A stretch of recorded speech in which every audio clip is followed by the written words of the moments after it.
Hi, greetings from Cordoba, Argentina. So I recently just completed a 5-day trek in Pampa Linda. Pampa Linda is located on the border of Argentina and Chile.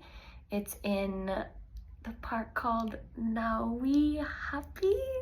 I will write it here so you can see it. National Park.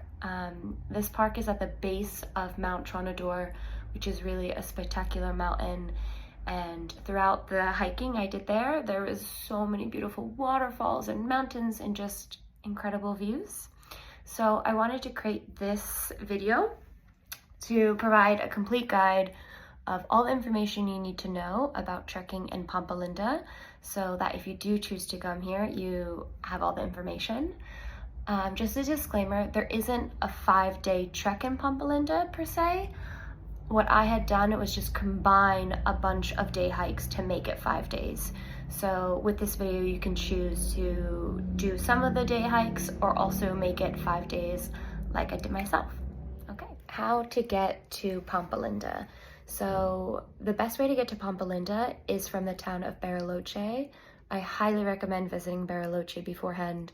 It is such a cute town, tons of day hikes to do there that are easily accessible by public bus.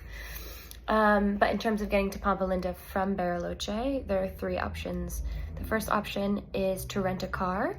This is going to be the most expensive, but obviously most convenient way to do it.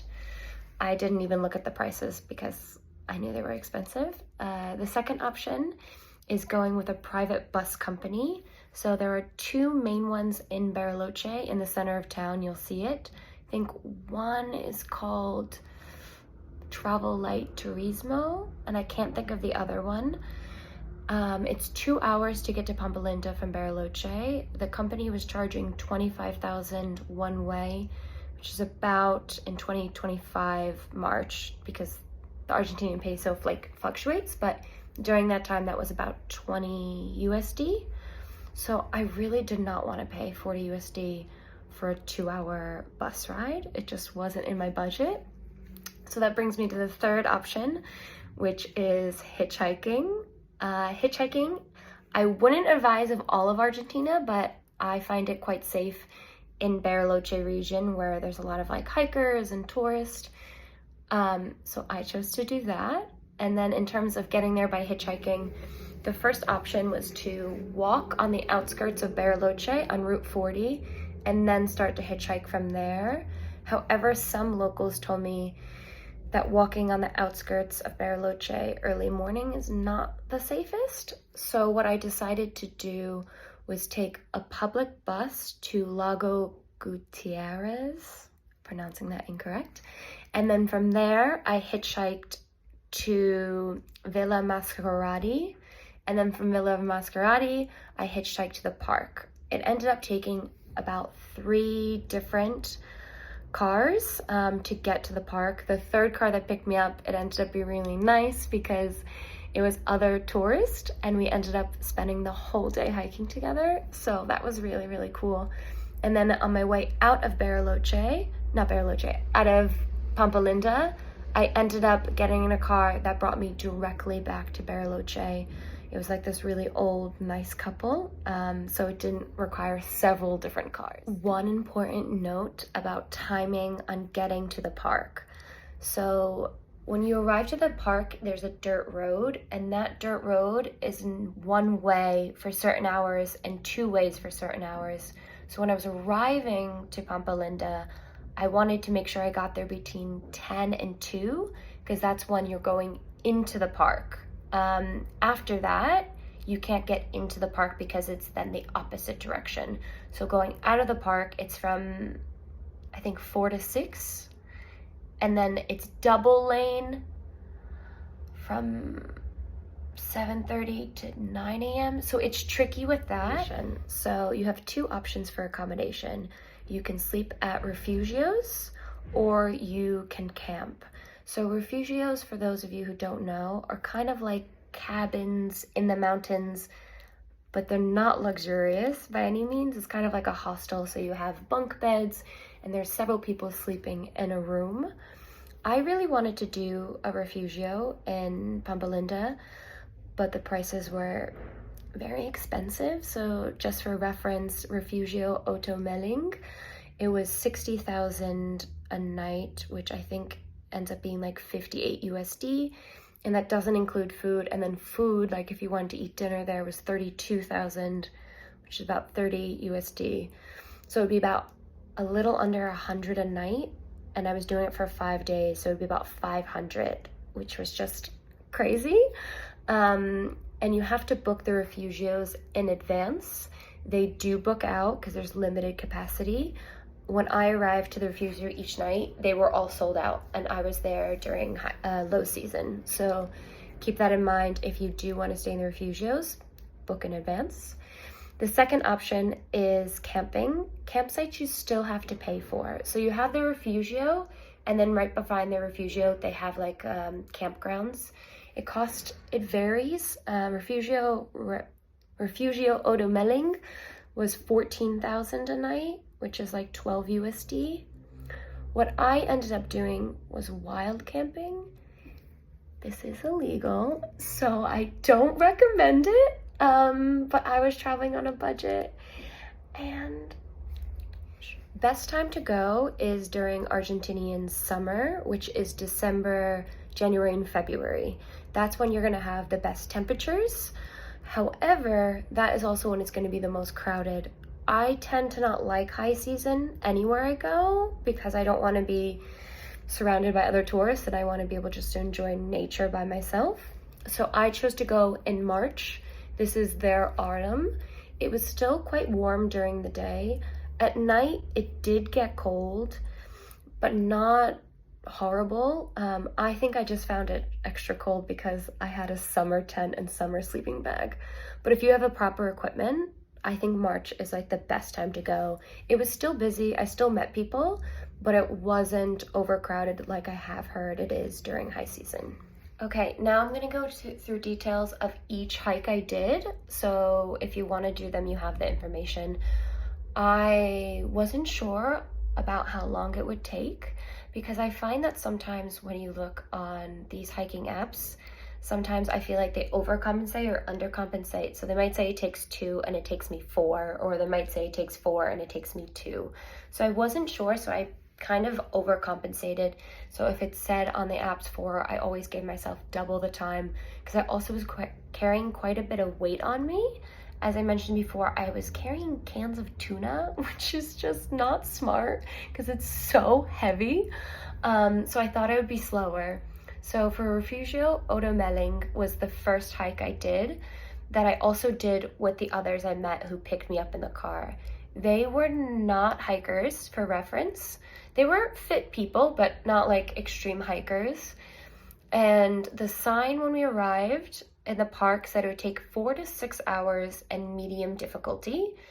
I thought maybe because we were going at a relaxed pace, we would take 7 hours.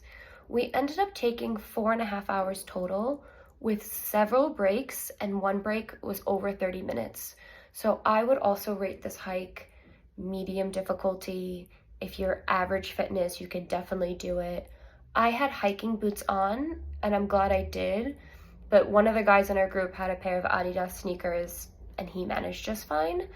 But if it's been raining or you just don't know, I think it's always better to have hiking boots. But if you don't, you can still manage. So we did that. I stayed the night, the others turned around. I'm really, really glad I stayed a night. It was just so nice to be able to relax with other people there. When I set up my tent, there were other tents, but I would say the majority of people chose to be in the Refugio. I'm not sure how it would be during high season if there would be more tents. But that is my experience with Refugio Otto Meiling. One other thing I would like to add is I think it's the most popular trek, but it was not my favorite out of all of them that I did during the 5 days. I mean, it was really beautiful, but yeah, just not the best. One thing I did like though is they had nice chairs overlooking the mountains, and I'll post some pictures. So we were able to like watch the sunset, watch some condors flying by, and they had a pool too. We arrived too late, but we did see that people were swimming earlier in the day. So it's a really, really nice place to hang out, and I still recommend it. Day 2 of trekking was Refugio Otto Meiling to Pampa Linda to Laguna Ilon. I'm so bad at pronouncing Spanish words. So you might be asking, why would I go back down to Pampa Linda and then go back up? The reason for this is, as I mentioned a couple times on this video, is it's not a 5-day trek. I'm combining several treks. So when I was high at Refugio Otto Meiling, you can cross over a mountain pass, which is like a glacier, and so you don't have to go down. But the problem is you have to hire a guide at that point. There are guides that can take you across the glacier, but I think it was like 200 USD to cross over the glacier. So what most people do is they just go back down to Pampa Linda and back up. Not ideal, but it is what it is. I'm sure crossing the glacier would be really cool. I just did not want to pay that much to cross a glacier. So anyway, I left Refugio Otto Meiling at like 9 in the morning, and I arrived to Pampa Linda at 12. So it took about 3 hours to go down. To go up was 4. To go down, I was going a pretty leisurely pace, not rushed. And then I began my hike to Laguna Ilon 15 minutes later. It took 3 hours to get to Laguna Ilon. I arrived in the middle of the day. It's a really, really pretty lake. A lot of people will swim and just chill there. So I decided just to take a chill day, not to continue hiking that day, just to relax. And that's exactly what I did. And watching the sunset over the lake was also super beautiful. Day 3 was Laguna Ilon to Doctor's View, which is a beautiful mirador, to Refugio Roca, and then back down to Pampa Linda, which I didn't know I had to do, but I'll get to that later. So I started early morning. Getting to Doctor's View from the lake was about an hour and a half. Pretty simple, not too much elevation gain. I stayed at the Mirador for about an hour. It's so beautiful and just really chill. Then from Doctor's View to Refugio Roca took me 5 hours. I would say this was difficult. I think it's also rated medium, but I don't know. It was really hard for me, and I talked to others and they were like, that last 2-3 hours, it feels like it's kind of never ending. It's beautiful, but you're kind of like, I want this hike to be over. Then when I arrived to the Refugio, I think it's the prettiest one. Out of the 5 days trekking, this was the best for me. You had these beautiful mountains with small waterfalls going off, and we saw like 20 different condors just flying really close above us. It was so beautiful. My plan was to stay the night wild camping there, but the problem with this hike is there was nowhere to wild camp, and there was not even a campsite to pay to camp. There was just the Refugio. This is something I should have done a little bit better research in advance. So I ended up having to go down. I was going down at 6 p.m. and in March, it was getting dark at 8.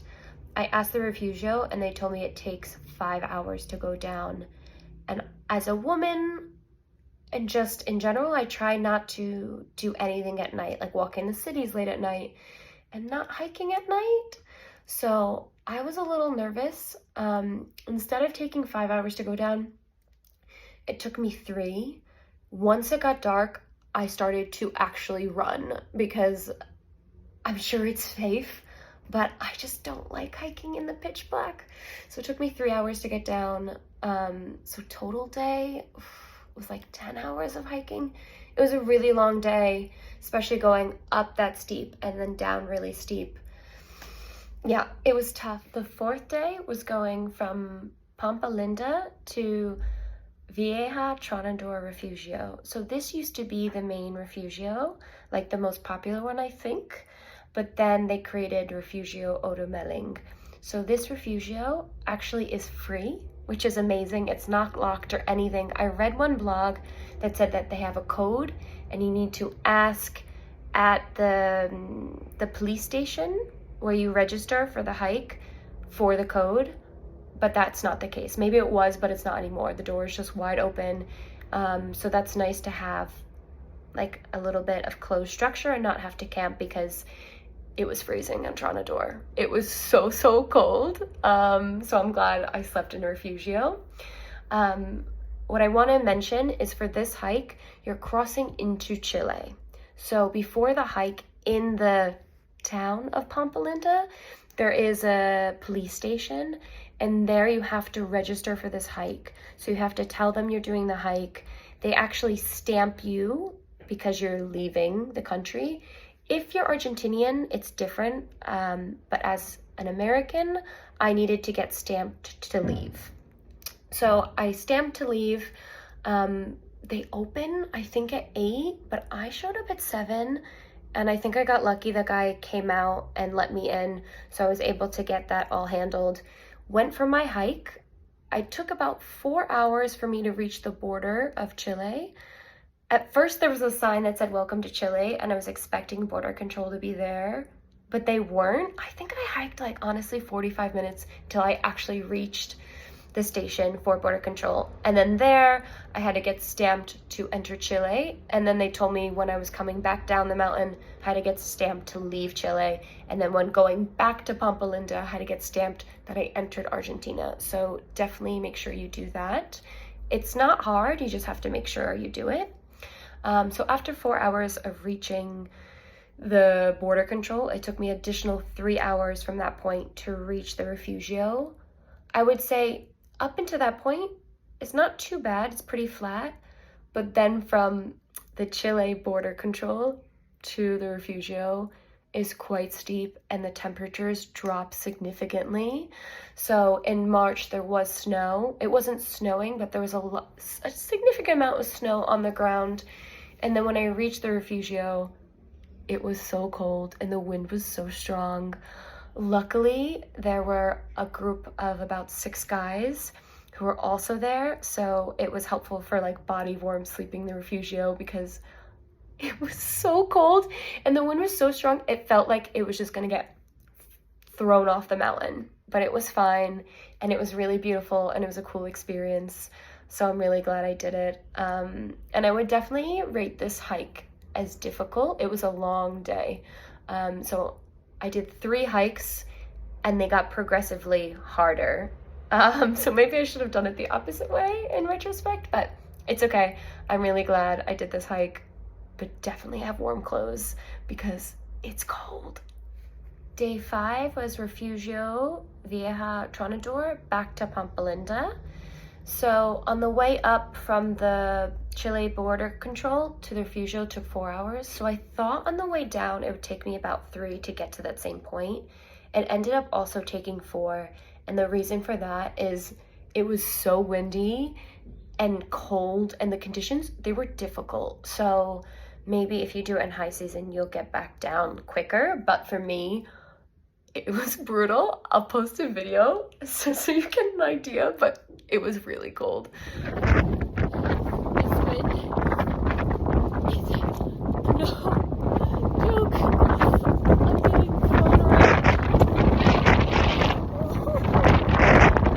And then from the police border control to the finish was 3. So going up took me 7 hours, going down took me 7 hours, which is fine.